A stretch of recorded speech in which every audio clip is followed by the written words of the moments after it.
એવું લાગે ને, કોઈ પણ ને આપણે બને ત્યાં મૌન રહેવું, પણ કડવા વેણ તો ક્યારે ન બોલવા. કારણ કે આ શબ્દને ઘાવ, શબ્દને કઈ છે નહીં, પણ શબ્દની એવી તાકાત રહેલી છે કે આપણા બધા જ શરીરના અંગો અલગ કરી શકે છે. શબ્દ બોલીને આપણે ત્યારે આપણને ખબર હોવી જોઈએ કે આ શબ્દ પ્રિય છે કે કડવો છે. તો નારદજી કહે છે કે વરાકા કુટ ભાષિણા, વ્યક્તિ કળિયુગમાં કડવા સ્વભાવના લોકો થઈ ગયા છે. અને નારદજી આગળ સમાજનું દર્શન કરે છે. અને ખૂબ સાચી વાત જે ભાગવતજીમાં અત્યારે આપણે જોઈએ લખ્યું, આજથી હજારો વર્ષ જે પેલા ભાગવતજીમાં વાત લખી હતી કે આજે બધી જ વાત સત્ય થઈ રહી છે. આગળ નારદજી શું કહે છે? તરુણી પ્રભુતા ગેહે શાલકો બુદ્ધિદાયક, ઘરે ઘરે સ્ત્રીઓનું રાજ આવશે. અને અત્યારે આવી જ ગયું છે. આ ભાગવતજી, આમાં એક શબ્દ મારો નથી. તરુણી પ્રભુતા ગેહે, સ્ત્રીઓનું પ્રભુત્વ વધી જશે.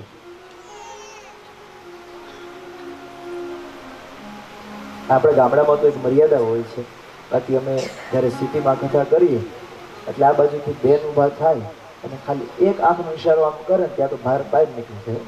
એટલે ભાઈ હોય ને તરત બહાર નીકળી જાય. ખબર છે કે ત્યાંથી હાઈકોર્ટનો ઓર્ડર આવ્યો છે એટલે તરત ઊભું થઈ જવું પડશે. તરુણી પ્રભુતા કે ભાગવતજીના પદ્મ પુરાણના અને સ્કંદ પુરાણના પ્રમાણો છે.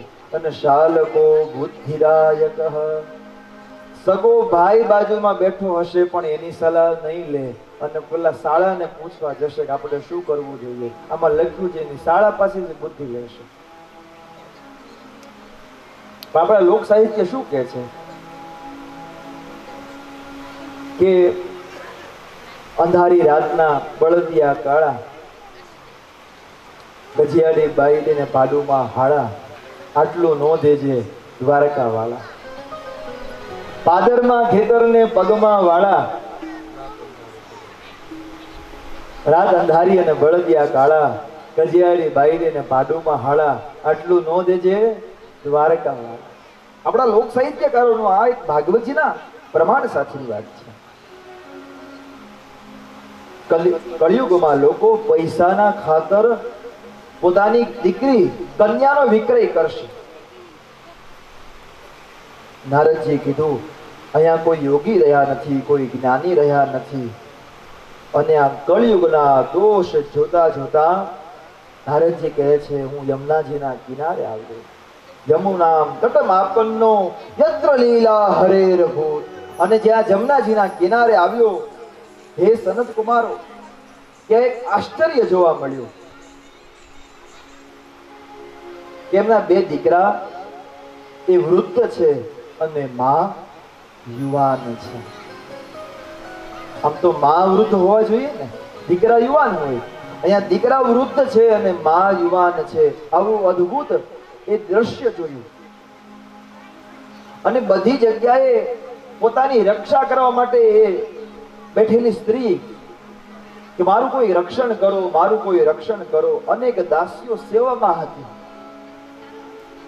અને સ્ત્રી ખૂબ દુઃખી હતી.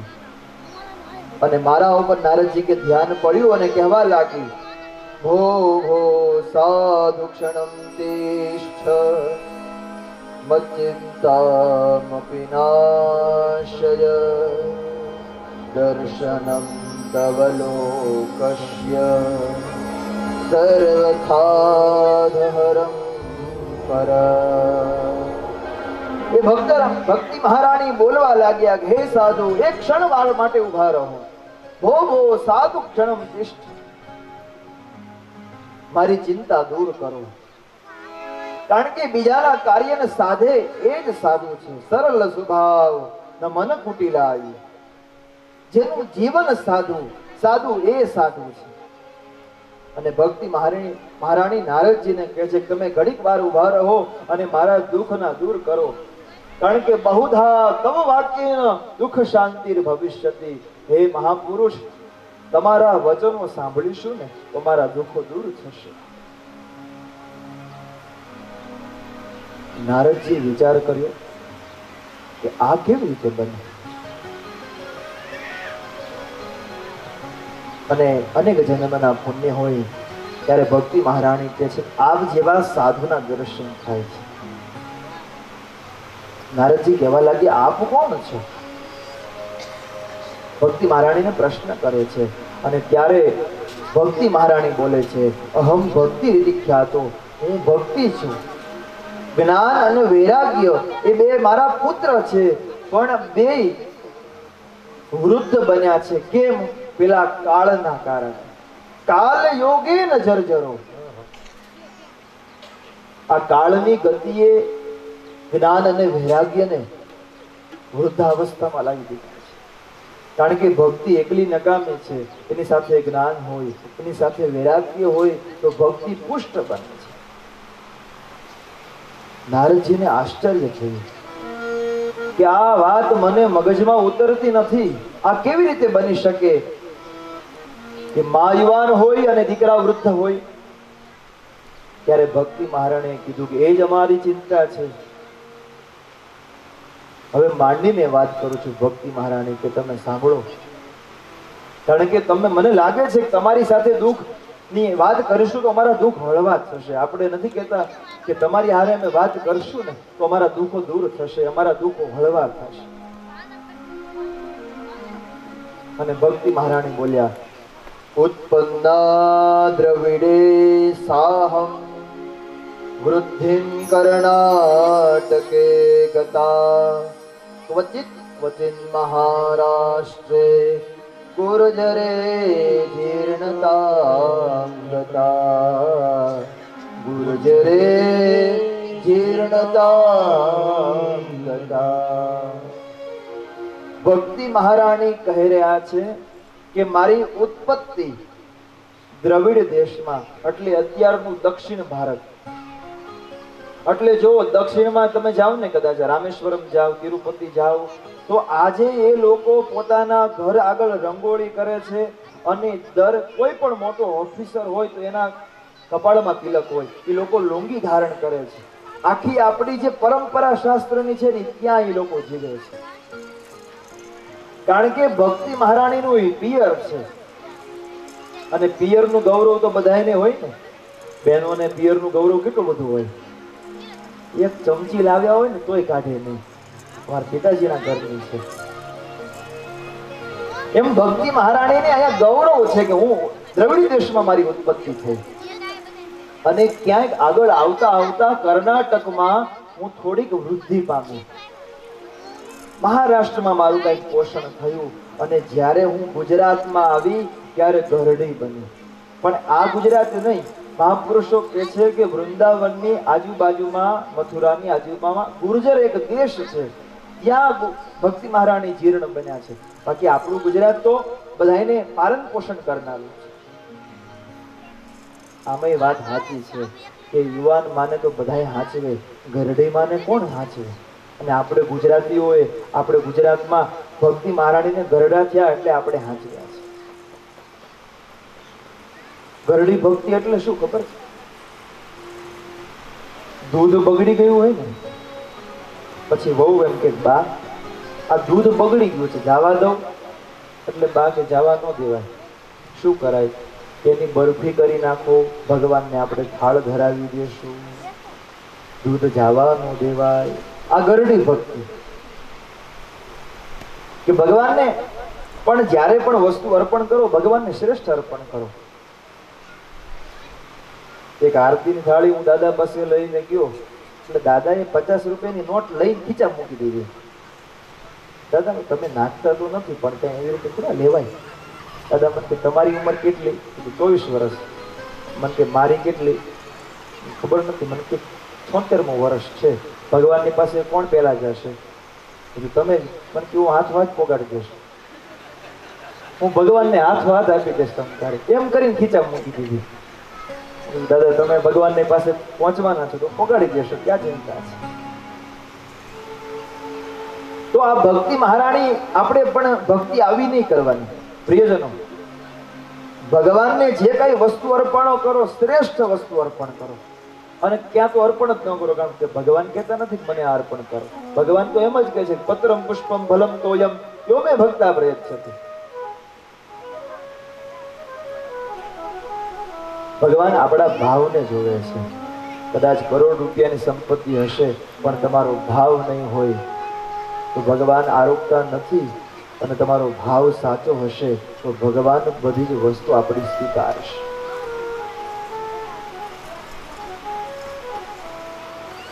એક પ્રસિદ્ધ ભજન છે ને આપણા, કે ભગવાન એમ કહે છે કે આ બધી વસ્તુ અર્પણ કરે એટલે ભગવાન શું કહે છે ખબર છે? આવી બધી આપણે એમ ચલાવી લેશું. ઓલું આપણે સરસ મજાનું કાપડ હોય તેમાંથી દરજી આપણને કાપડ આપે એટલે એમ કે હવે આ મંદિરે ધરાવી દઈએ, આપણે વધ્યું છે એટલે નવું લાવીને નહીં. પણ ભગવાન શું કહે છે?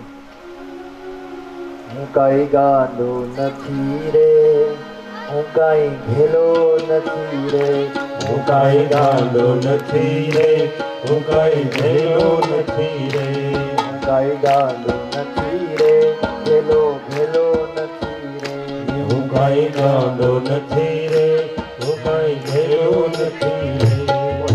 છેતરો છેતરાવ એવો સસ્તો નથી રે, હું કાંઈ ગાંડો નથી રે, કોઈનો છેતરો છેતરાવ એવો સસ્તો નથી રે, હું કાંઈ ગાંડો નથી રે, હું કાંઈ ગાંડો નથી રે, હું કાંઈ ઘેલો નથી રે, હું કાંઈ ગાંડો નથી રે, હું કાંઈ ઘેલો નથી રે, હું કાંઈ ગાંડો નથી રે, ઘેલો ઘેલો નથી રે, હું કાંઈ ગાંડો નથી રે, હું કાંઈ ઘેલો નથી રે.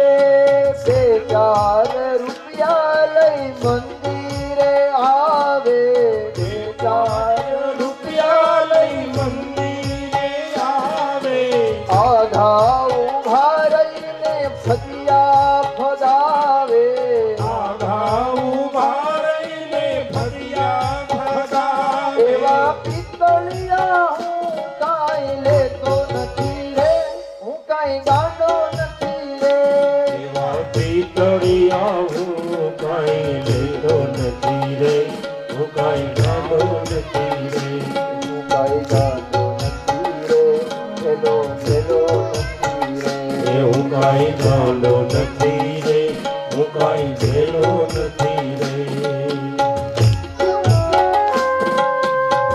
શ્રી રાધે.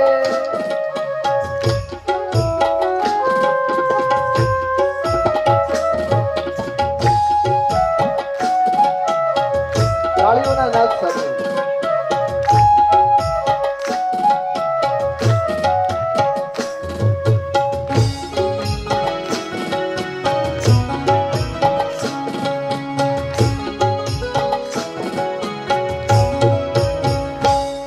કાંઈ ગાંડો નથી રે, ઘેલો ઘેલો નથી રે, હું કાંઈ ગાંડો નથી રે, હું કાંઈ ઘેલો નથી રે, કાંઈ ગાંડો નથી રે, ઘેલો ઘેલો નથી રે, હું કાંઈ ગાંડો નથી રે, હું કાંઈ ઘેલો નથી રે.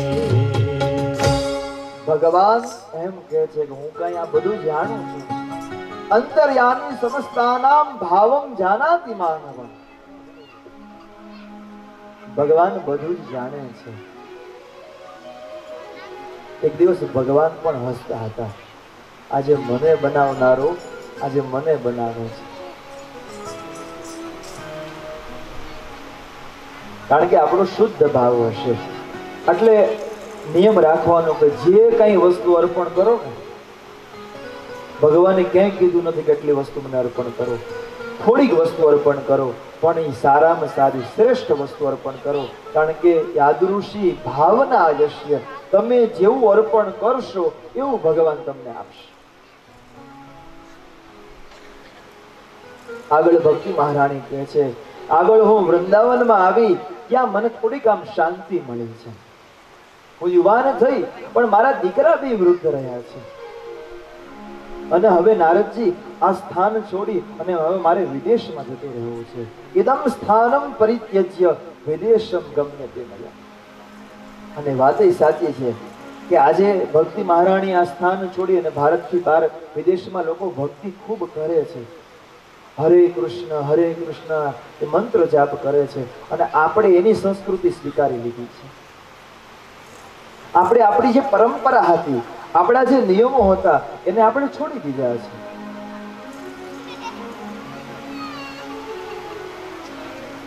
એટલે ભક્તિ મહારાણી કહે છે કે આ સ્થાનને છોડીને હવે હું વિદેશમાં જવા માંગુ છું. નારદજી બોલ્યા, દેવી તમે ચિંતા ના કરશો, કારણ કે આ પૃથ્વી પર ભાર વધતો જાય છે. આ કળિયુગ છે અને આ ઘોર કળિયુગે પોતાનું સ્થાન જમાવી દીધું છે. ભક્તિ મહારાણી કહે છે કે મારે સામું તો કોઈ જોતું નથી. આ પરીક્ષિત રાજાએ કળિયુગને જીવિત કેમ રાખ્યો? ભક્તિ મહારાણી નારદજીને કહે છે. નારદજી કહે છે કે જીવિત રાખ્યો એ સારી વાત છે, કારણ કે કલિયુગ બધી જ રીતે ભલે ગમે એવો હોય પણ આપણા ભક્તિ માટે ખૂબ સારો છે આ જમાનો. કારણ કે અન્ય યુગોમાં ભગવાનની ભક્તિ ખૂબ કઠિન હતી અને જ્યારે કલિયુગમાં ભગવાનની ભક્તિ ખૂબ સુલભ છે. યત ફલમ નાસ્તિ તપસા ન યોગેન સમાધિના તત ફલમ લભતે સમ્યક કલો કેશવ કીર્તનાથ. સતયુગમાં તમે જે કઈ તપ કરો ને એનો 1 વર્ષે પુણ્ય મળતું હતું. દ્વાપર ત્રેતામાં 6 મહિને, 1 મહિને, અને કલિયુગમાં તમે જે કઈ સત્કર્મ કરો એનું તરત તમને પુણ્યની પ્રાપ્તિ થાય. કારણ કે બધા યુગોમાં યજ્ઞ હતા, દાન હતા, તપ હતા, અને કલિયુગમાં કેવલ ભગવાનનું કીર્તન. એટલા માટે રામચરિત માનસ કહે છે કલિયુગ કેવલ નામ આધારા. કલિયુગ કેવલ નામ આધારા. સુમિરી સુમિરી નર ઉતરહી પારા. સુમિર સુમિર ઉતરહી પારા. કલિયુગ કેવલ નામ આધારા. કલિયુગ કેવલ નામ આધારા. ઓ નહીં કાલી કાર માન ભગતિ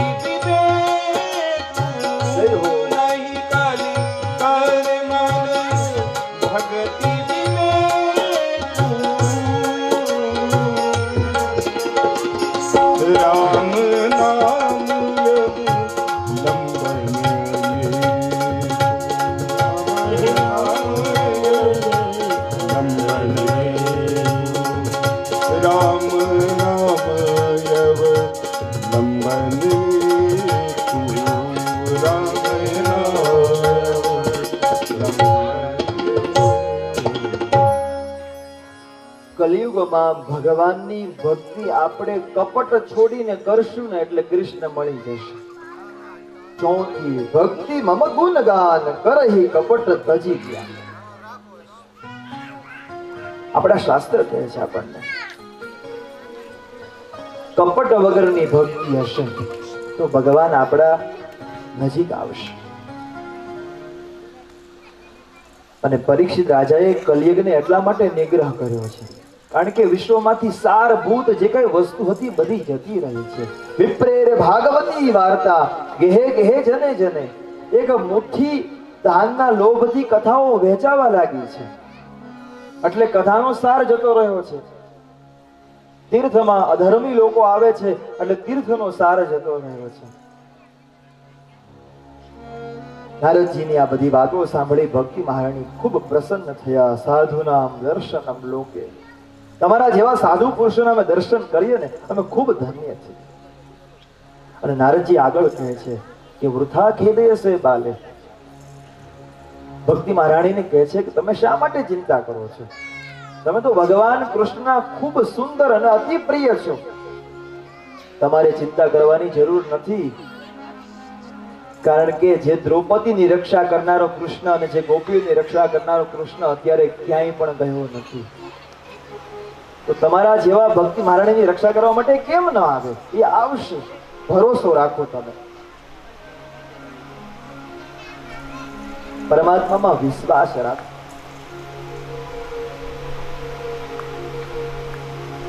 અને હરિનો દાસ કોઈ દિવસ ઉદાર નહીં. નારદજીએ પ્રતિજ્ઞા કરી છે કે જે જીવો તમને પ્રાપ્ત કરશે એ ભગવાનને અવશ્ય પામશે. કારણ કે જે વ્યક્તિ તપ કરશે, વેદના અભ્યાસ કરશે, એ બધાયથી ભગવાન નહીં મળે. ખાલી ભક્તિ કરશો. પ્રમાણમ તત્ર ગોપિકા, ગોપીઓએ ભક્તિ કરી ભગવાનની. આ મીરાબાઈએ ભક્તિ કરી. બાકી મીરાબાઈને છે ને ઝેર આપી દેવામાં આવ્યું હતું તો મીરાબાઈ મરી જ જાય. રાણાએ ઝેર મોકલ્યું હતું પણ કૃષ્ણને યાદ કરી અને ઝેર મીરાબાઈએ પી લીધું ને, એટલા માટે એને મુક્તિના દાન મળ્યા છે. બન ગયા અમૃત વિષ કા ભરા પ્યાલા, સબ દુઃખ દૂર હુએ जब तेरा नाम ले लिया, ओ व्रज के नंदला राधा जी के सावरिया,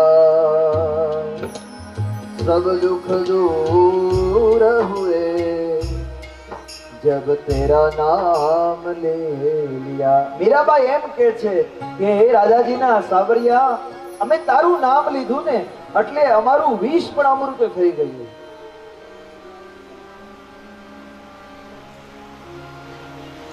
આ સાંભળી ભક્તિ મહારાણી ખૂબ પ્રસન્ન થયા છે.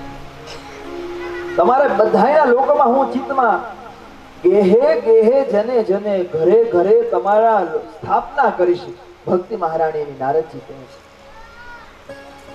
નારદજી જ્ઞાન અને વૈરાગ્યની પાસે જઈ વેદ વેદાંતના ઘોષ કરવા લાગ્યા, વેદ મંત્ર બોલવા લાગ્યા, ઉપનિષદના મંત્ર બોલવા લાગ્યા.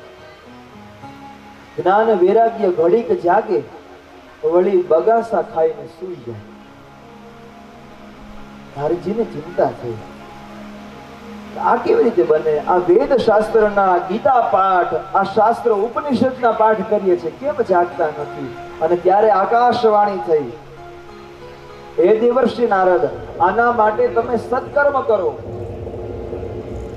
આકાશવાણીના શબ્દ સંભળાણા છે નારદજીને કે નારદજી તમે આના માટે કઈ સત્કર્મ કરો.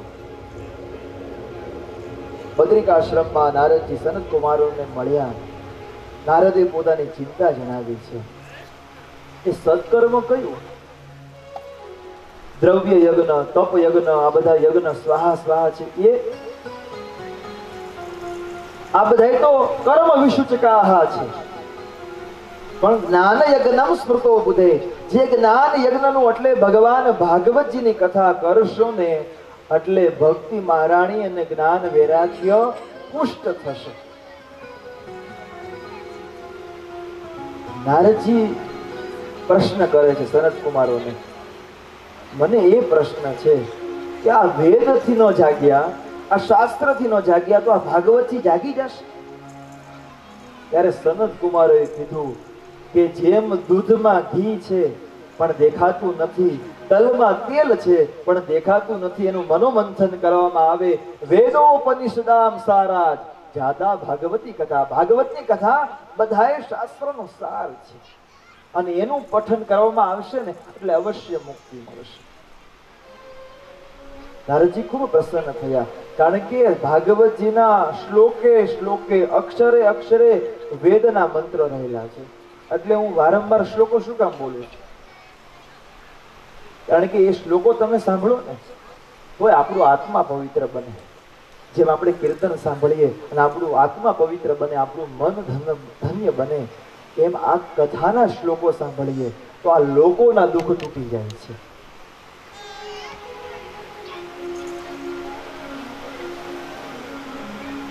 સનત કુમારો ભક્તા બન્યા છે અને નારદજીએ પૂછ્યું કે કથા કરીશું ક્યાં?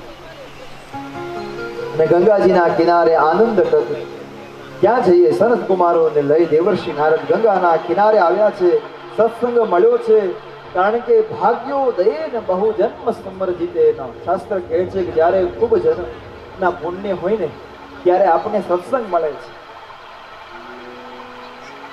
બિનુ સત્સંગ વિવેક ન હોય, બિનુ સત્સંગ વિવેક ન હોય, રામ કૃપા સુલભન સોઈ, રામ કૃપા બિન સુલભન સોઈ.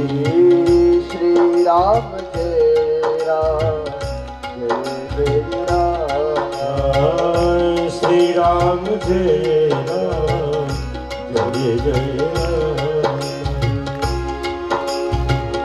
ગંગાના કિનારા ઉપર નારદજી બેઠા છે. ભક્તિ જ્ઞાન વૈરાગ્યને લઈને આવ્યા છે. સનત કુમારો વક્તા બન્યા છે અને બધા જ ઋષિઓને ભૃગુ વશિષ્ઠ ચવન ગૌતમો, ભૃગુ વશિષ્ઠ ચવન ગૌતમ મેઘાતિથિ દેવલ પરશુરામ બધાને મનાવીને લાવ્યા છે.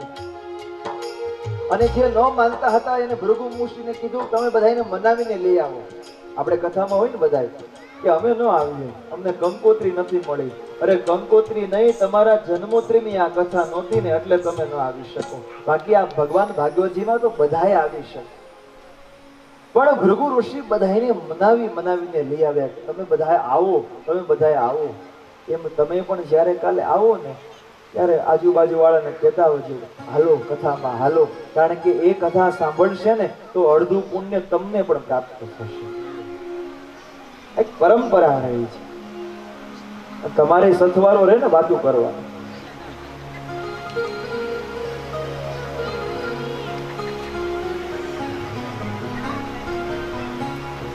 મહાસંમેલન થયું છે. સભામાં સનત કુમારોએ કથા કહેવાનો આરંભ કર્યો છે.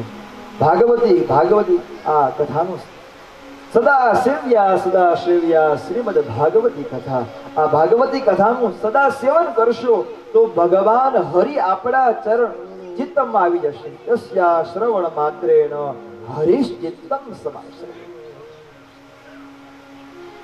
ભગવાન ભાગવતજીના શ્રવણ માત્રથી એ કથા રસને સાંભળવાથી આપણે ત્યાં આપણા કાનમાં રસ આવશે. કથા રસ એક જગ્યાએ વક્તા એવું બોલતા હતા કે ભગવાનની આ રસ મળશે એટલે બા વાટકો લઈને આવતા હતા. અને પછી ઓલા વક્તાને કીધું કે તમે ખોટું બહુ બોલો છો. કે કેમ? કે તમે રોજ કહો છો રસ મળશે પણ કોઈ દિવસ આવ્યો તો નહીં. કે બા એ રસ નહીં, કેરીનો આ કથા રસની વાત છે. એટલે આપણે અહીંયા શબ્દ આવશે વારંવાર કથા રસ. અને કથાના નિરંતર સાંભળવાથી ભગવાન આપણા હૃદયમાં આવીને બિરાજમાન થાય છે. અને જે ઘરમાં નિત્ય ભાગવતજીના પૂજન થતા હોય અને ત્યાં બધા તીર્થો આવીને રહે છે, અને જે માનવે આ ભાગવત કથા સાંભળી નથી એના માટે શું કહે છે? અજન્મ માત્રમપિયેન શઠેન કિંચિત ચિત્તમ વિધાય શુક શાસ્ત્ર કથા ન પીતા ચાંડાલવચ્ચ ખરવત બતદેન નીતમ મિથ્યાસ્વ જન્મ જનની જન દુઃખ ભાજા. જે માણસે આ જન્મમાં ભગવાન ભાગવતજીની કથા સાંભળી નથી એનો જન્મ ખર એટલે ગધેડા જેવો છે. મિથ્યાસ્વ જન્મ જનની, એને જનનીએ જે જન્મ આપ્યો છે ખોટો છે.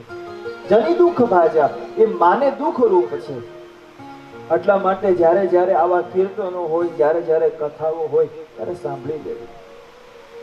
આ બધી મૂળ કથા છે. કારણ કે આપણે મૂળને જાણીશું ને તો આનંદ આવશે. અને જ્યારે મૂળમાં આપણે જોયું પાણી જ્યારે મૂળિય સુધી પહોંચી જાય ને એટલે બધી જગ્યાએ શાખાઓમાં ડાળીઓમાં બધે વ્યાપ્ત થઈ જાય. એમ ભગવાન ભાગવતજીના મૂળને સાંભળીશું ને એટલે આપણું જીવન ધન્ય બનશે. અને આપણે ખૂબ ભાગશાળી છીએ કે આવી કથા આપણને સાંભળવા મળે છે. અને આવી રીતે કથાનું શ્રવણ થઈ રહ્યું હતું અને ત્યાં તો અદ્ભુત એક સંગ આવી રહ્યો છે. ભક્તિ સુતો તો તરુણો ગૃહીત્વા, તરુણો ગૃહીત્વા પ્રેમે કરું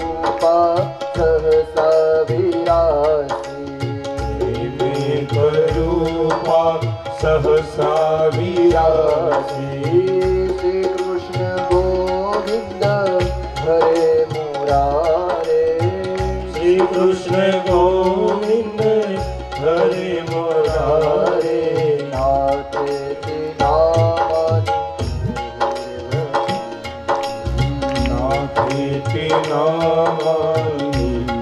ભક્તિ મહારાણી પોતાના બે દીકરા જ્ઞાન અને વૈરાગ્યને લઈને આવી રહ્યા છે ને શ્રી કૃષ્ણ ગોવિંદ હરે મુરારી, શ્રી કૃષ્ણ ગોવિંદ હરે મુરારી આવું નામ જપતા જપતા આવી રહ્યા છે. જ્યાં ભગવાન ભાગવતજી છે ત્યાં ભક્તિ જ્ઞાન અને વૈરાગ્ય આવે છે.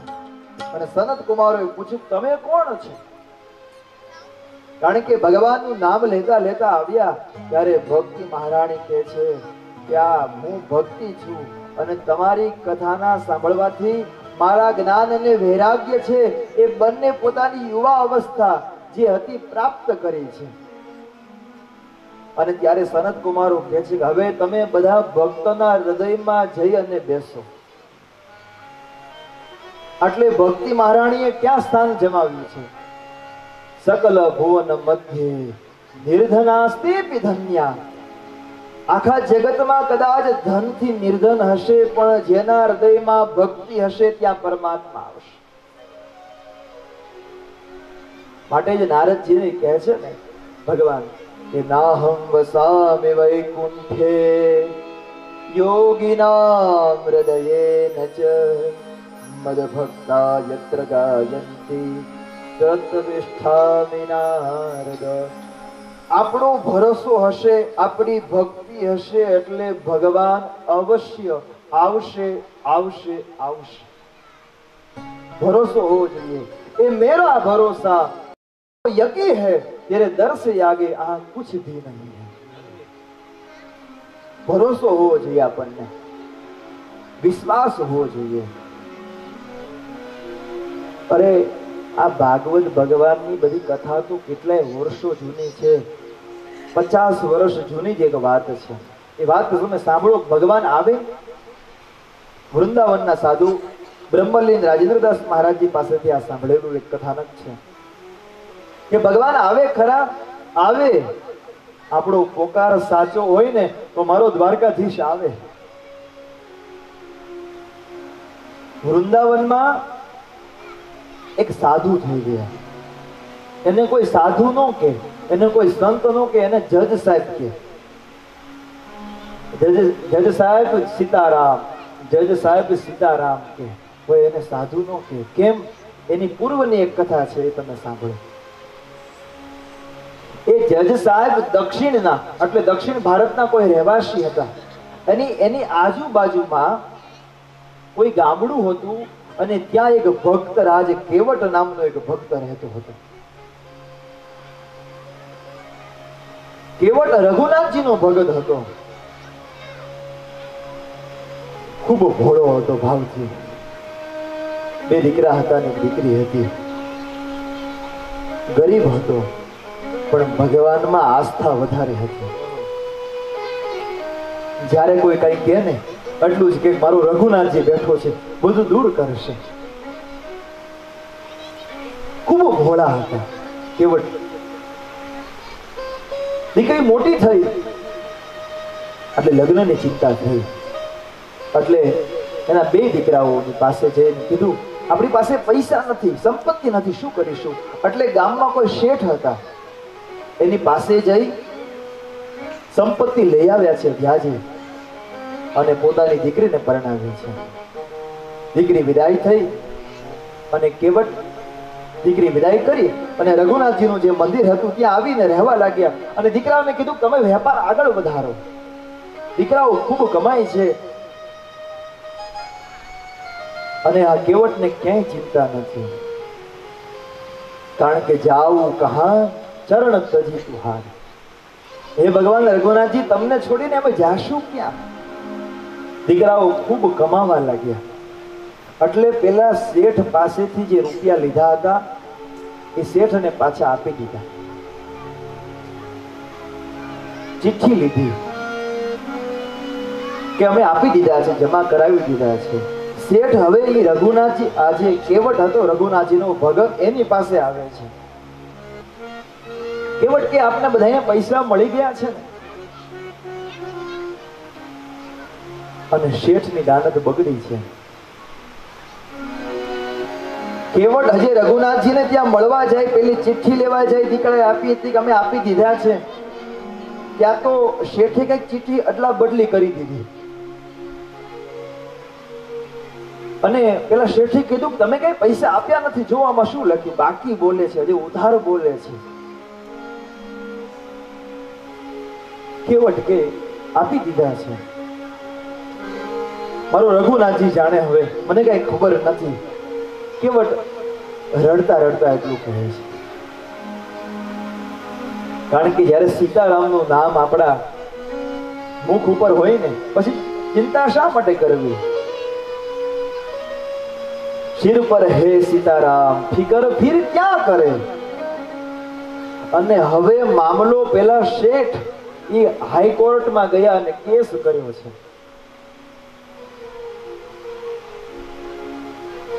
અને કીધું છે કે આ કેવટે અમને પૈસા આપ્યા નથી. કેવટ આવે છે હાઈકોર્ટમાં અને પેલો શેઠ આમે ઉભા છે અને જજ સાહેબે પ્રશ્ન કર્યો છે કે તમે જે બે વાતો કરતા હતા એનો સાક્ષી કોણ છે કે તમને પૈસા મળી ગયા છે એનો? એ કે રઘુનાથજી.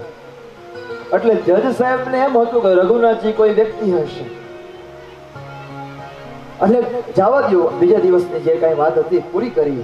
અને હવે જજ સાહેબે વોરંટ મોકલ્યું છે, નોટિસ મોકલી છે. કોને? રઘુનાથજી એટલે ભગવાનને.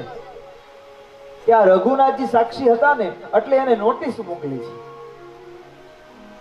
આખા ગામમાં જેલો ટપાલી હતો એ ફર્યો કે અહીંયા રઘુનાથજી કોણ છે, રઘુનાથજી કોણ છે. રઘુનાથજી કઈ જાણવા મળ્યા નહીં કેવટના ગામમાં. અને કોઈ કીધું કે અહીંયા રઘુનાથજી નથી, રઘુનાથજી નું મંદિર છે. અને ઓલો ટપાલી ત્યાં આવે છે અને એ આપે છે. અને પેલા કેવટ ઉભો હોય છે એટલે ટપાલીને એમ હશે કે આ જ રઘુનાથજી છે. આપી દીધું, નીકળી ગયો. અને પૂજારી આવીને જોવે છે કે આ તો ભગવાનના નામની નોટિસ, ભગવાનને વોરંટ મોકલ્યું. અને પૂજારી પણ હસે છે કે ભગવાનને કોઈ મુકટ મોકલે, ભગવાનને કોઈ હાર મોકલે, ભગવાનને કોઈ પુષ્પની માળા મોકલે. આજે અમારા રઘુનાથજીએ કોઈ નોટિસ મોકલી છે. જય હો રઘુનાથજી, જય હો રઘુનાથજી. કેવટ રડે છે. ભગવાન પરીક્ષા કરે છે બધાને. અને જ્યારે હાઈકોર્ટમાં જજ સાહેબને કીધું, કેવટ આવે છે, શેઠ આવે છે, જે તારીખ પે તારીખ, તારીખ પે તારીખ આવતી હતી અને બધા હાજર થયા છે. જજે કીધું ક્યાં છે તમારા રઘુનાથજી? એટલે કેવટે કીધું ક્યાં નથી, બધે છે, અહીંયા છે, ત્યાં છે. જૂઠ મત બોલો, ખોટું મત બોલો તમે. અને ત્યારે ટપાલે કીધું રઘુનાથજી હાજર હે, રઘુનાથજી હાજર હે, રઘુનાથજી હાજર હે.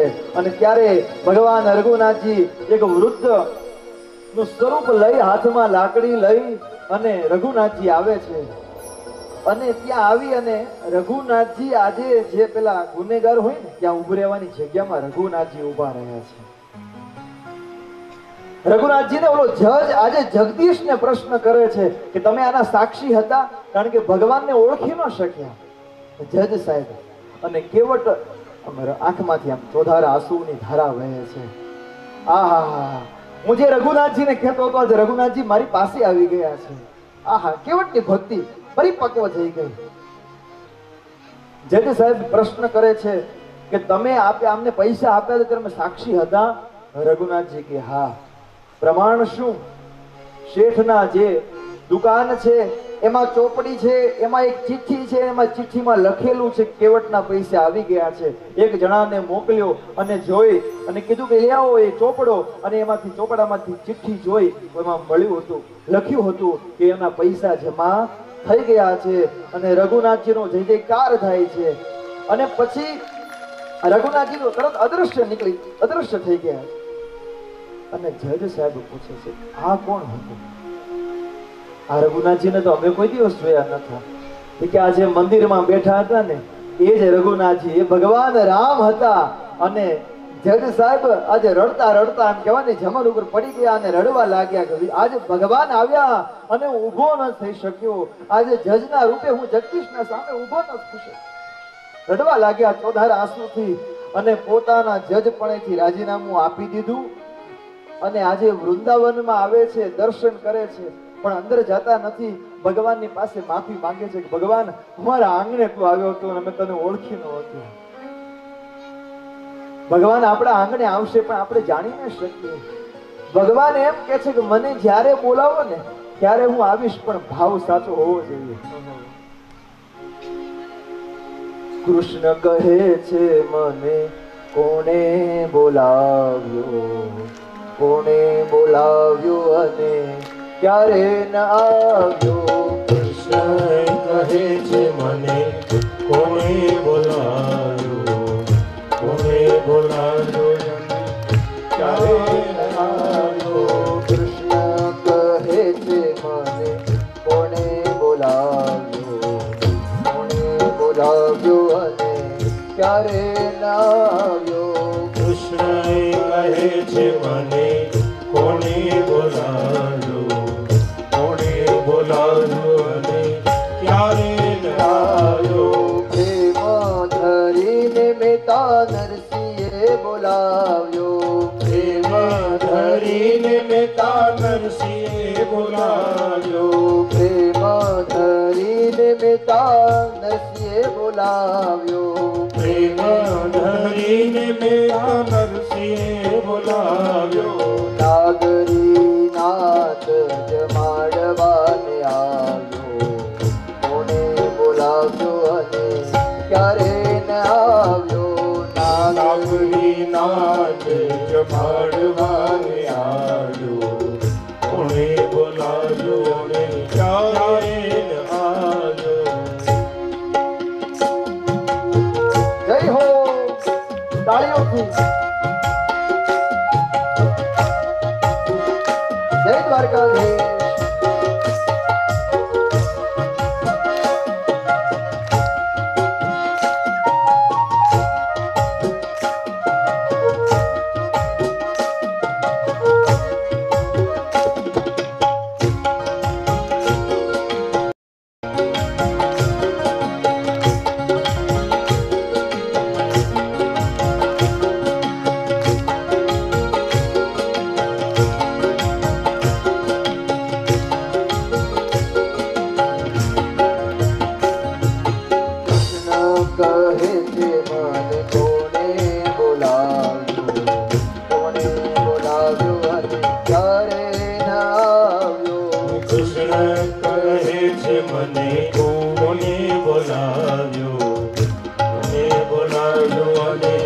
ક્યારે ન આવજો.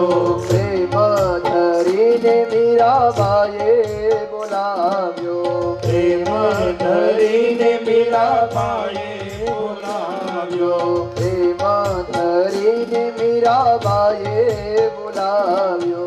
પ્રેમ ધરીને મીરાબાઈએ બોલાવ્યો.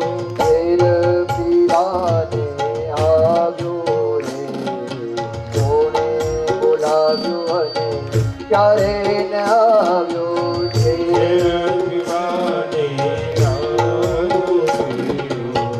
કોણે બોલાવ્યો અને ક્યારે ન આવ્યો. કૃષ્ણ કહે છે મને કોણે બોલાવ્યો, કોણે બોલાવ્યો અને ક્યારે ન આવ્યો. કૃષ્ણ કહે છે મને કોણે બોલાવ્યો, કોણે બોલાવ્યો અને ક્યારે ન આવ્યો. ભગવાન એમ કહે છે કે જ્યારે જ્યારે મને તમે યાદ કરો ત્યારે હું આવું છું. આવી રીતે નિરંતર ભક્તિ મહારાણીએ ભગવાન ના જે ભક્તો હતા એમાં નિવાસ કર્યો છે. ભગવાનના હૃદયમાં ભગવાન ભક્તિ સ્થાપિત થયા છે. અને સનત કુમારોએ ભગવાનની કથાનો આગળ એક ઇતિહાસ કીધો છે. આગળની કથા સંભળાવવા લાગ્યા છે. કારણ કે ઇતિહાસ અને પુરાતનની કથા એટલે કે આત્મદેવની કથા છે.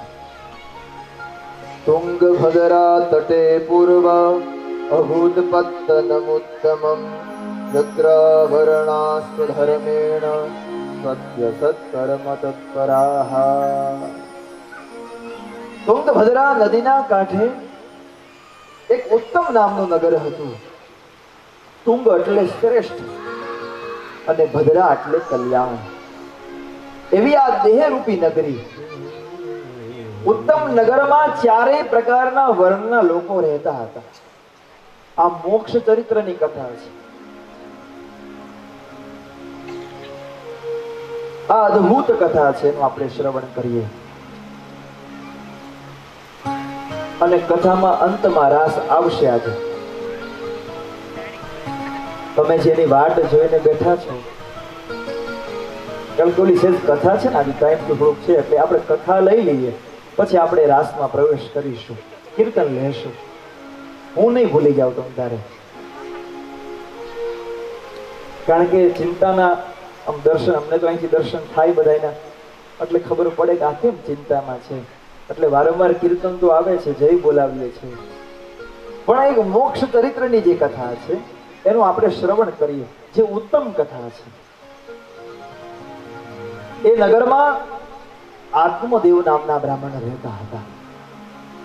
આત્મની દિવ્યતી રમતી કિરીટયતી એથી આત્મદેવ. જે પોતાના આત્મામાં રમણ રહે છે એ બધા જ આત્મદેવ છે. એ આત્મદેવ અને એની પત્ની ધુંધુલી. શું નામ હતું એનું? ધુંધુલી. એના બધા વર્ણનો અહીંયા છે, સાંભળજો, તમને મજા આવશે.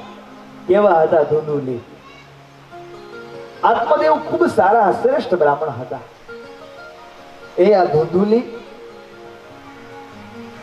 એના મહાત્મ્યમાં જે બધા વર્ણનો બતાવ્યા છે એ જ તમને હું બેઠા બેઠા કહીશ. હું મારા ઘરનું કંઈ નહીં ઉમેરું. કેવા હતા ધુંધુલી? એ ધુંધુલી આખો દિવસ વાત જ કર્યા કરે, કોઈ કામ કરે જ નહીં. સુરાચ ગૃહકૃત્યેષુ કૃપણા કલહ પ્રિયા, ઝઘડાખોર વ્યક્તિ. અને ઘરના કામ કરવામાં આટલા બધા આળસુ, વાત જવા દે. ધુંધુલી ખૂબ આળસુ, કાંઈ કરે નહીં. અમુક વહુ એટલા બધા આળસુ હોય ને તો શું કરે ખબર છે? ત્યાં બાના વખાણ કરે, બા તમે આ રસોઈ બહુ સારી બનાવો છો. બાને શું થાય કે વહુ વખાણ કરે છે, સાચી વાત હશે. એટલે બા શું કરે, વહુએ કીધું ને એટલે બા રસોઈ બનાવો મને. અને વહુ બેઠા બેઠા જોવે, બા તમે રસોઈ બનાવો છો, મને ખૂબ ભાવે છે. બા રસોઈ બનાવે. બા તમે કપડા ધોવો નહીં તો મને ખૂબ ગમે, મારાથી નથી ધોવાતા હરખા. બાને બિચારાને એમ થાય હાલો કપડા ધોઈ નાખો. બા તમે જે ફળિયું વાળો છો ને એ ખૂબ સારું, એટલે બા જ કામ કર્યા રાખે, વહુ ખાલી છે ને બેઠા રહે. બા દાંત કાઢે છે મુક્તા બા. મને એવું લાગતું નથી, પછી ભગવાન જાણે. એટલે વહુ છે ને બાના ખૂબ વખાણ કરે. કેમ કે કામ ન કરવું પડે ને એટલે. બા તમે આજ કરો ને તો મને ખૂબ ગમે. એક દૂધ બા તમે જાઓ ને મને તો કોઈ ન ઓળખે ત્યાં. પેલા છોકરાને ખબર પડી કે આ બાના વખાણ કરી કરીને કામ કરાવી લે છે. એટલે બીજા દિવસે ભાઈએ હાથમાં હાવરણો લીધો કે ઓલી જોવે ને તો ખબર પડે કે આમને કહેશે તમે રહેવા દો પતિદેવ, તમે ક્યાં કચરો વાળો છો, તમે ક્યાં કામ કરો. એટલે ભાઈ સવારમાં સાવરણ હોય કચરો વાળવા લાગ્યા. અને બા આવ્યા, દીકરા તારે જ પૂરા કચરો વળાય. બે બાંધતા હતા અને વહુ ઉપર જોતા હતા. એટલે દીકરાને એમ થયું કે વહુ આ મારી વહુ જોવે છે એટલે હમણાં આવીને કહેશે બહાર રહેવા દો કે તમે રહેવા દો. તો વહુ ઉપર ઊભી શું કહે ખબર છે કે આજે બા વાળે, કાલે તમે વાળજો. વારા પડી ગયો તમ તારે, એમાં બાંધવાની ક્યાં જરૂર છે? આજે બા વાળે છે, કાલે તમે વાળજો, પણ કામ હાથમાં હાવરણો લીધો નહીં. એમાં ધૂંધુલી એવી જ હતી, સુરાચ ગૃહકૃત્યેષુ. બસ તમે આ બનાવો ને આપણી એક પરંપરા હતી, જો તમે કે સવારમાં આપણે બધા કામ કરીએ ને એટલે આપણે શીમમાં જતા હતા પહેલા, બધું ભાથું લઈને શીમમાં જવાય, અને હવે શીમમાં નથી જતા ને એટલે ક્યાં જવું પડે? જીમમાં જવું પડે. પેલા બધા વલોણા અને બધું હતું એટલે ઘરે જ બધું આમ કસરત થઈ જતી, પણ હવે તો બધું આમ ચાપ ઉપર આવી ગયું, ચાપ પાડવું એટલે હવે જીમમાં જવું પડે. બાકી શીમના કામ કર્યા છે ને બધા માવડીઓએ, એટલે એને આમ જો તમે આમ તંદુરસ્ત શરીર, આપણા બધા વડવાઓ બેઠા હોય આમ એનો પડકારો મોળો ન હોય, આપણે તો હાવ વાત જ જાઓ, અવાજ જ ન નીકળે. એમાં ધૂંધુલી ઘર કામમાં એટલા બધા આળસુ હતા. આ ભાગવતજીમાં લોક વાર્તા હતા, કઈક ઓટે બેઠા બેઠા નકરી વાતું જ કર્યા રાખી. આ ભાઈ ત્યાં આ આવ્યું, આ ભાઈ ત્યાં આમ આવ્યું, આજે આમ હતું, આજે આમ હતું, ગામની બધી ચિંતા કર્યા રાખી. પ્રાયશો બહુ જલ્પિકા, એટલે આખો દિવસ બક બક બક બક જ કરે. અને આત્મદેવ એ બાજુ એકદમ ભોળા બ્રાહ્મણ હતા. ઘણા બધા માવડીઓ નથી કહેતા અમારે હિતેશ બહુ ભોળા, બા એમ કે ને મુક્તા બા, અમારે હિતેશ ભોળા પણ બહુ.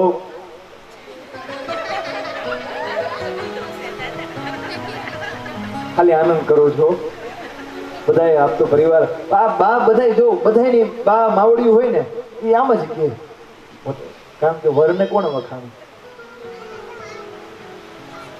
એમાં આત્મદેવ ખૂબ શ્રેષ્ઠ સંપન્ન બ્રાહ્મણ હતા, પણ આત્મદેવને બધું જ સુખ હતું, પણ એક વાતનું દુઃખ હતું, એને ત્યાં સંતાન ન હતું. કારણ કે ધુંધુલી બુદ્ધિ છે, આત્મા છે, પણ ત્યાં એને વિનય રૂપી દીકરો ન હતો, એટલે બધું ખૂટતું હતું. માણસની પાસે સંપત્તિ હશે, સન્મતિ હશે, પણ એને વેચનારી આગળ સંતતિ નહીં હોય, દીકરા નહીં હોય, તો મુક્તિ ક્યાંથી મળશે? આ દીકરો એટલે શું? વિનય. અને માણસના જીવનમાં વિનય આવી જાય, આ દીકરો એટલે વિનય, કે માણસના જીવનમાં વિનય આવી જાય. ક્યાં બોલવું? કારણ કે આપણી બધી જે વિદ્યાઓ છે એ બધી વિનયથી શોભે છે, અને આપણામાં વિનય આવશે, વિવેક આવશે, તો બધું જ સુલભ થઈ જશે. આત્મદેવને ખૂબ દુઃખ થયું છે, પોતાને ત્યાં સંતાન નથી. કારણ કે શાસ્ત્ર એવું કહે છે કે જ્યાં સુધી પુત્ર ન હોય ત્યાં સુધી કોઈ ગતિ મળતી નથી. અપુત્રસ્ય ગતિ નાસ્તિ. એકવાર દુઃખી થયેલા આત્મદેવ બ્રાહ્મણ જંગલમાં આત્મહત્યા કરવા માટે નીકળી પડ્યા. બસ મારે કોઈ સંતાન નથી તો જીવીને શું કામ છે? અને ત્યાં આત્મહત્યા કરવા માટે આજે આત્મદેવ જાય છે, અને ત્યાં એક સાધુ મહાત્મા આવી અને રોકે છે. શા માટે આત્મહત્યા કરો છો? આત્મહત્યાનું કારણ કયું છે? આત્મદેવ રડતા રડતા એટલું કહે છે, મારે કોઈ સંતાન નથી, મારે કોઈ દીકરો નથી, એટલા માટે હું મૃત્યુ સ્વીકારવા માંગુ છું. સાધુ કહે છે કે જેને દીકરા છે ક્યાં પણ સુખી છે. જો સગર રાજાના 60,000 દીકરા હતા, ક્યાં સુખી હતા? દીકરાની આશા રહેવા દો. સાધુ ના પાડે છે, ભારત વર્ષનો ઋષિ ના પાડે છે, અને એનાથી ઉપરવટ આત્મદેવ કીધું કે ના મારે જોઈએ છે. જ્યારે સારા ભારતના વર્ષના સાધુ ના પાડે કે નહીં થાય, અને આપણે ઉપરવટ થઈએ ને એટલે દુઃખ આવે. સાધુ ના પાડે છે, પુત્રો નેવચ નેવચ, અત્યારે નહીં 7 જન્મ સુધી તમારા ભાગ્યમાં પુત્ર નથી નથી અને નથી. સંન્યાસ લઈ લ્યો, એમાં સારું સુખ છે. આ ગૃહસ્થાશ્રમ રહેવા દો. તો દીકરા જ્યાં સુધી તમે હશે, એટલા માટે સ્કૂલમાં કહેવાતું હતું ને, આપણે ભણાવતા હતા કે એક અડે એક, બગડે બે થઈ જાય એટલે પછી બા ને બાપુજી બધાને ભૂલી જાય. આત્મદેવને ના પાડે છે સાધુ, તમે રહેવા દો. આ પુત્રેષણા છે તમારા દીકરા માટેની, રહેવા દો, સુખ નથી. આત્મદેવ એમ કહે છે કે તમે જો સંતાન નહીં આપો તો હું મારા મૃત્યુના દાન સ્વીકારી લઈશ. અને ભારત વર્ષના સાધુ મહાત્માએ આત્મદેવને ફળ આપ્યું છે.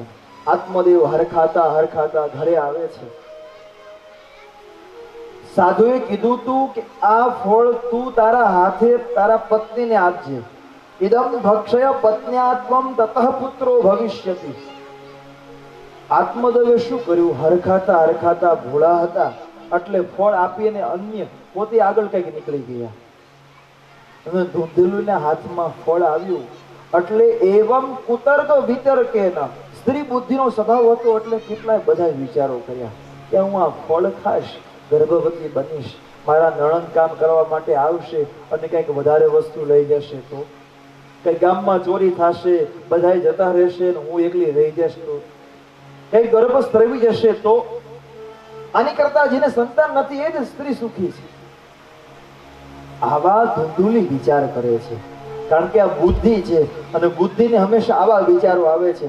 તમે એટલું યાદ રાખજો, તમે જ્યારે એકલા બેઠા હોય ને ત્યારે તમારો આત્મા છે ને ના પાડશે, આ ન કરાય, આ ન કરાય, પણ ઓલી બુદ્ધિ છે ને એમ કહેશે કરી નાખને ક્યાં વાંધો છે. ઝઘડો રે મન લોચનનો, ઝઘડો રે મન લોચનનો. આત્મા ના પાડશે. આત્મા એ પરમાત્મા છે અને આ બુદ્ધિ આપને પ્રેરિત કરશે. એમાં આ બુદ્ધિ એટલે ધૂંધુલી વારંવાર વિચાર કરે છે શું કરવું. ત્યાં પોતાની બહેન આવી છે એ શું ચિંતા કરે છે, હું બેઠી છું ને આવડી મોટી, તારે ક્યાં ચિંતા કરવાની જરૂર છે, મારે સારા દિવસો છે, તું ખાલી ગર્ભિણી સ્ત્રી છે એવું નાટક બનાવ, સ્વાંગ રચ અને મારે જે પુત્ર થશે, કારણ કે અમારે ત્યાં ગરીબી છે, એ પુત્ર હું તને આપી દઈશ. કે આ ફળ, તો કે આ ફળ ગાયને ખવડાવી દો, કારણ કે ભારત વર્ષના ઋષિએ આપ્યું હતું. પણ આ ધૂંધુલી આ બુદ્ધિ પરીક્ષા કરે છે કે સાચું છે કે ખોટું. આત્મદેવના ત્યાં આમ તો પેલા દુખી હતા, પોતાના ઘરે કોઈ ગાય હતી ત્યાં વાછરડા વાછરડી આવતા નહોતા, પોતાના ઘરમાં જે વૃક્ષો હતા એ બધા સુકાઈ જતા હતા. પણ હવે સારા દિવસો થવા લાગ્યા, ધૂંધુલી પોતે ગર્ભવતી બન્યા છે એવો સ્વાંગ રચ્યો છે. આત્મદેવ ખૂબ પ્રસન્ન થયા કે ભગવાનની ખૂબ મારા ઉપર કૃપા છે, ભગવાનની ખૂબ કૃપા છે. અને થોડાક દિવસો ગયા હશે, મહિના ગયા હશે, અહીંયા ધૂંધુલીને ત્યાં ધૂંધુકારી પ્રગટ થયા અને આત્મદેવને ખૂબ પ્રસન્નતા થઈ. બ્રાહ્મણોને બોલાવ્યા છે અને આગળ વાત જ્યાં આવી ત્યાં તો ગાયે પણ દીકરા, ગાય જેવા કાન એવા દીકરાનો જન્મ આપ્યો અને સૌએ જય જયકાર કરી છે. બોલીએ ગોકર્ણ મહારાજ જય જયકાર કર્યો છે. ગામ જોવા આવ્યું છે કે આત્મદેવના ભાગ્યની વૃત્તિ થઈ છે, પોતે ત્યાં દીકરો આવ્યો છે અને ગાયે પણ દીકરાનો જન્મ આપ્યો છે, એના કાન ગાય જેવા છે. ગોકર્ણ, ગો એટલે ઇન્દ્રિય, ગો એટલે વાણી. ઉપનિષદ અલગ અલગ અર્થો બતાવ્યા છે. સનત કુમારો આગળ વર્ણન કરે છે. આત્મદેવનું કોઈ સંતાન હતું ખરું? તમને હું પૂછું, હતું ખરું કોઈ? કારણ કે આ ધુંધુકારી તો એના બેનનો સંતાન, એના બેનનો દીકરો હતો અને આ ગોકર્ણ ઈ ગાયનો દીકરો હતો, એટલે આત્મદેવને તો કોઈ સંતાન જ ન હતું. ગોકર્ણો પંડિતો જ્ઞાની, ધુંધુકારી મહાખલ. જે સંતની પ્રસાદી હતી, ગોકર્ણ મહારાજ વિદ્વાન બ્રહ્મનિષ્ઠ બ્રાહ્મણ બન્યા છે અને આ ધુંધુકારી હવે બગડ્યો છે. પિતાનું માતાનું કોઈ સન્માન રાખતો નથી, ચોરી કરવા લાગ્યો છે, પૈસાઓ ઘરમાંથી લઈ જાય છે. અને આ બાજુ ગોકર્ણ જે સંતની પ્રસાદી હતા, આત્મદેવને પેલી સંતની હવે વાત યાદ આવે છે કે સંતે ના પાડ્યું હતું. ચોરી, લૂંટફાટ, સવ હસ્તેન ભોજનમ. ધુંધુકારી કેવો હતો કે મળદાના હાથનું જમતો હતો, સ્મશાનમાં રહેતો હતો. સવ હસ્ત એટલે કે જે દિવસે તમારા હાથે કોઈ સત્કર્મ ન થાય એ હાથ સવ હસ્ત ગણ્યો છે. એટલા માટે ગામડામાં સાધુ બ્રાહ્મણો રોજ લોટ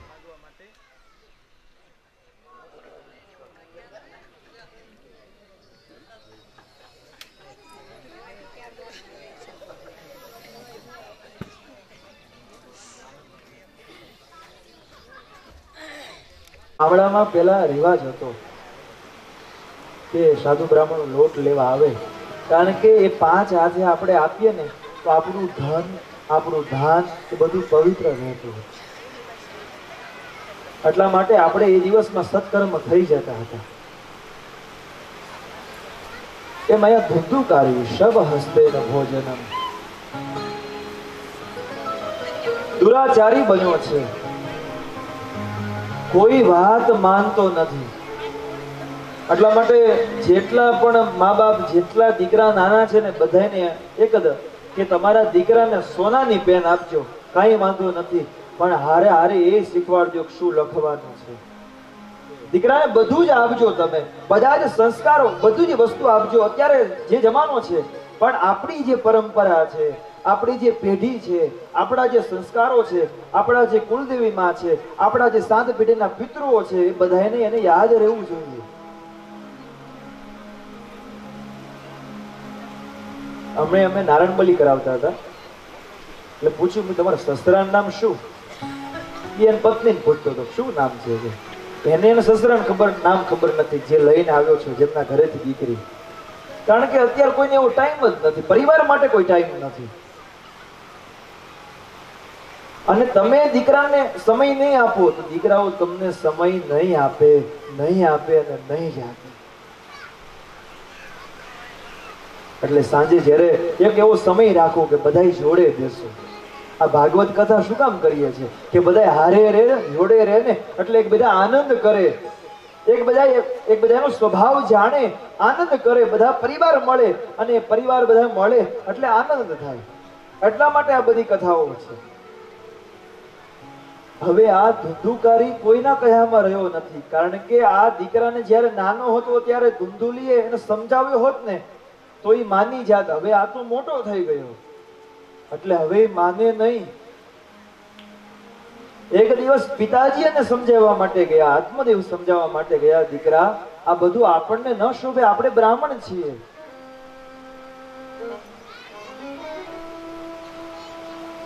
કળિયુગના જે લક્ષણો છે એ આપણે અત્યારે જોઈએ છીએ. ત્યારે એ ધુંધુકારીએ પોતાના પિતાને મારવાના પ્રયત્ન કર્યા, પિતાને લાત મારી. અને ત્યારે આત્મદેવને ખબર પડી કે સાધુ કહેતા હતા ને એ વાત સાચી છે. આ બધી પુત્રની ઈચ્છા ખોટી છે. હવે ખબર પડી, કારણ કે અનુભવ થયો. દીકરાઓને આપણે બધા જ સંસ્કારો, બધી સંપત્તિ આપીએ, આપણે શું કરીએ છીએ? આપણા સંપત્તિના વારસદાર બનાવીએ છીએ, પણ આપણા સંસ્કારોના વારસદાર નથી બનાવતા. આપણે વાડી ગાડી મોટર બધું આપી દઈએ છીએ કે એનો એ વારસદાર બને, નામ લે, બરોબર છે, પણ આપણા સંસ્કારો, આપણી કુળની રીતિ, આપણી પરંપરા, આપણા જે રિવાજો છે તો એને યાદ રહેશે કે આ ગોઠડિયા પરિવારમાં અમારી એક પરંપરા રહી હતી, આ અમારા સુરાપુરા છે, આ અમારા કુલદેવી માં છે. બાકી આ બધી વ્યવસ્થા તૂટી જશે સમયાંતરે, કારણ કે કોઈને કોઈ સમય નહીં આપે ને તો સમય બધાને શીખવાડી દેશે. સમય આવ્યો અને આત્મદેવને એ જ થયું. આજે સમયે એને શીખવાડ્યું, આત્મદેવ તમારા ભાગ્યમાં નહોતું દીકરાનું સુખ, આ હઠાગ્રહ હતો તો દુઃખ ભોગવું. હવે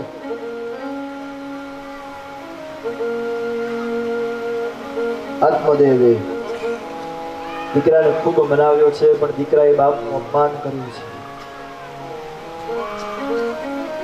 દીકરાના આવા વર્તનથી આત્મદેવ ખૂબ દુઃખી થયા છે. રડે છે આજે ભારત વર્ષના બ્રાહ્મણ કે મારા એવા કયા કર્મ હશે, મારા કયામાં દીકરા નથી.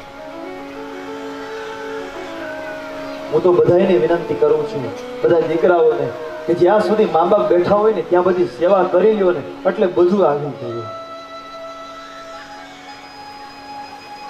કારણ કે આ બધા જ ભગવાનો મા બાપને આધીન છે, અને એને તમે મૂકીને બીજી જગ્યાએ જશો. એટલું યાદ રાખજો કે જે ઘરમાં તમને દેખાતા નથી ને ભગવાન, એમને તમને દ્વારકા નહીં દેખાય, ડાકોર નહીં દેખાય, કે તમે જ્યાં પણ જાઓ કોઈ જગ્યાએ તમને ભગવાન નહીં દેખાય. કારણ કે ઘરમાં ભગવાન છે, માતા પિતા ભગવાનની મૂર્તિ છે.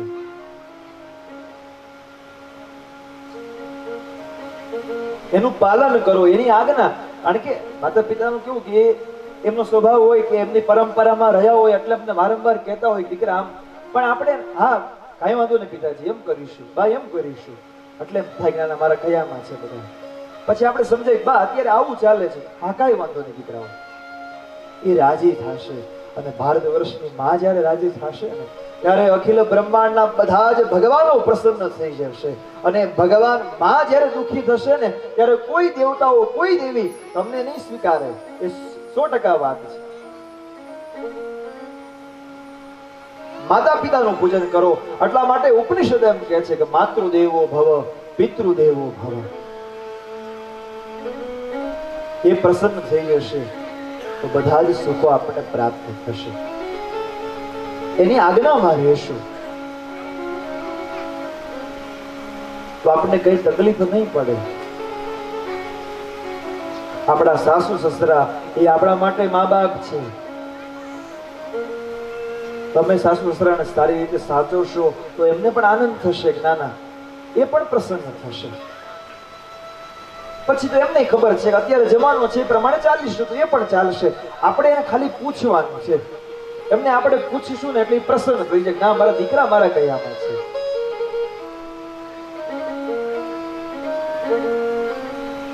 આત્મદેવને અત્યારે સમજાણું છે. આપણી વૃદ્ધાવસ્થા આવી હશે, આપણે એમ કહીએ છીએ કે આ બધું મારું છે, આ બધું મારું છે.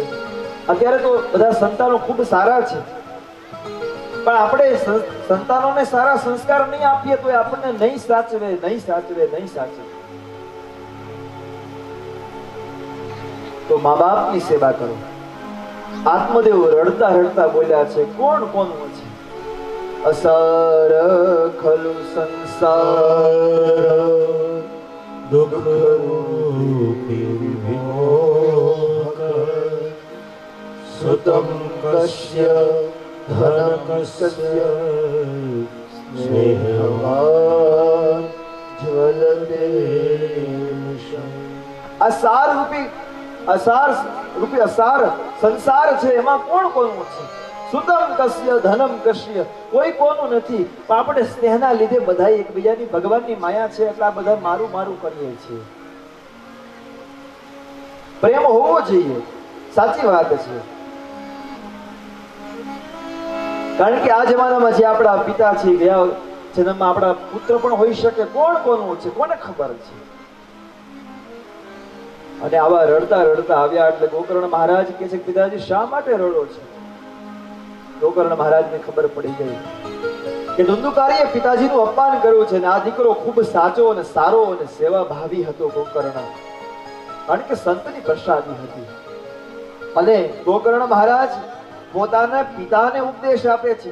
ભાગવતમાં 2 પ્રસંગો એવા છે કે દીકરો આજે બાપને શિખામણ આપે છે અને કપિલ ભગવાન માં દેવહૂતિને ઉપદેશ આપશે. અને જે ઉપદેશ આપ્યો છે ભાગવતજીમાં ગોકર્ણ ગીતા કહેવાય છે. અને આ 2 શ્લોકનું આપણે શ્રવણ કરીએ તો આપણને બધા જ મોક્ષની પ્રાપ્તિ થાય છે. કેવા 2 શ્લોક છે? દેહે સ્થિભામ સુભિ રુધિરે ધીમતિ ત્યજત્વમ જાયા સુતાદિષુ સદા મમતા વિમુચ પશ્યાનિશમ જગદિદમ ક્ષણભંગ નિષ્ઠમ વૈરાગ્ય રાગ રસિકો ભવ ભક્તિ ધર્મમ ભજસ્વ ત્યજ લોક ધર્માન સેવસ્વ સાધુ પુરુષાન જહિ કામ તૃષ્ણા અન્યસ્ય દોષ ગુણ ચિંતનમાશ મુક્ત્વા સેવા કથા રસમહો નિતરામ. ગોકર્ણ મહારાજ પોતાના પિતાજી આત્મદેવને કહે છે કે પિતાજી, આ દેહમાં અસ્થિ માંસ રુધિર આ બધું છે, એમાંથી માયા મૂકી દયો. તમારા પત્ની પુત્ર આ બધામાંથી માયા છોડી ગયો. કારણ કે પશ્યા નિશમ જગદિદમ, આ જગત ક્ષણભંગુર છે. વૈરાગી બની અને ભગવાનની ભક્તિ કરો. વૈરાગ્ય એટલે શું? કે ભગવાનમાં વિશિષ્ટ પ્રકારે એક પ્રેમ. આપણા ધર્મનું પાલન કરો અને બીજાના ધર્મ લોક ધર્મ છે બધા એને છોડી દો. બીજાના જે ગુણો દુર્ગુણો છે એમાંથી આપણે નિવૃત્તિ લઈ લઈએ. અન્યસ્ય દોષ, બધાને આપણે શું દોષ જોતા, આ આવા છે આવા છે. શાસ્ત્ર એવું કહે છે કોઈના દોષ જોવા નહીં, બને તો ગુણ જોવા પણ દોષ કોઈના ન જોવા.